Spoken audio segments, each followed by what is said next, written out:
Hi, my name is Miguel Lopez de Leon. Welcome to my channel. I'm the author of several young adult, middle grade, and dark fantasy novels. And today I wanted to talk to you about virtual book tours.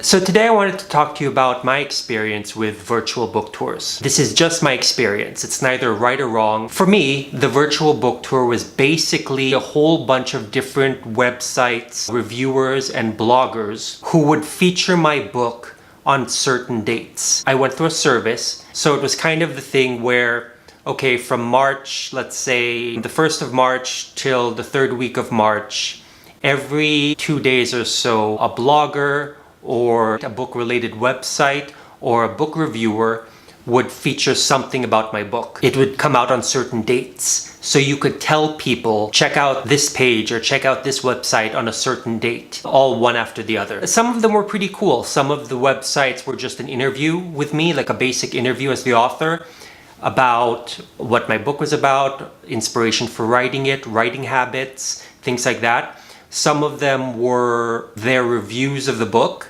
and it featured the book cover and links to where the book was for sale. One of them was the top 10 things in the world I created. I wrote a book series called Galadria, and this website basically asked me to fill out sort of a list of 10 of the characters and sort of really quick character bios for each one, like a few sentences for each one. And it was just a whole bunch of different interviews and book-related articles that I filled out in advance for all these different websites. And at the end of your book tour, you have a whole bunch of articles, reviews, and fun tidbits about your book that if someone Googles your name as the author, or someone Googles the name of your book, it shows up everywhere. So that was my experience. Now, was it helpful? Yes. It was a interesting and fun alternative to going to different bookstores and going to different schools or going to different libraries for, a traditional book tour. In comparison to a traditional book tour,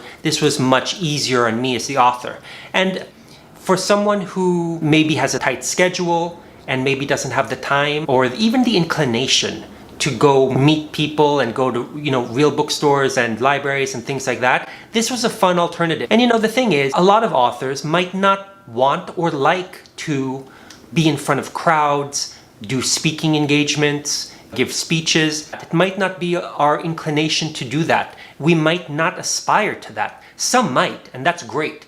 But for those of us who don't, virtual book tours, I think, are a nice alternative. Like I said, this was a few years ago. Now, with so much social media, with being able to put videos on YouTube, with being able to so easily post things on Instagram and Facebook and your own website, it sort of mimics the virtual book tour.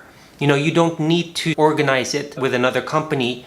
You could sort of do it yourself. You could sort of tell your readers, hey, I have a new video on YouTube on this date. If you have a blog, you could have a new article coming out. You could do it yourself, but I guess there's a credibility about another company talking about your book, about another blogger, another reviewer, another established website that deals with books and authors. There's a certain credibility about them speaking about your book rather than you doing it yourself. Now, there's nothing wrong with you talking about your book and promoting it yourself, of course, but there is something a little different about someone else talking about it, someone else saying what they liked and didn't like, someone else sort of celebrating and speaking about the book you wrote rather than the author doing it. Again, there's nothing wrong with the author doing it themselves, but it's a different experience for consumers if someone else is talking about your product.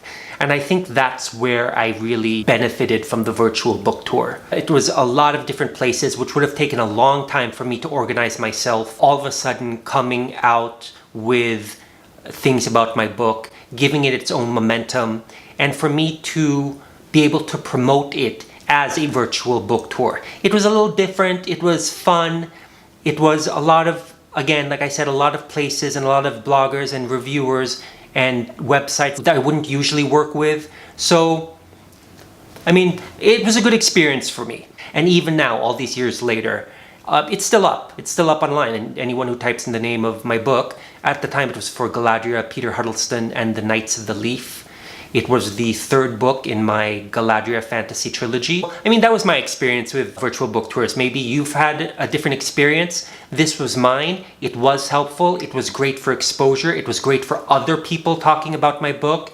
It did build momentum at the time. Something to think about. You know, sometimes it's hard to have brick and mortar tours and schedule things with bookstores. I think that's great, visiting bookstores, doing personal visits. But you know, sometimes you don't have the time, the budget, or the inclination to do so, and virtual book tours are a nice alternative to consider. I hope this helped. Thank you for watching. Have a great day.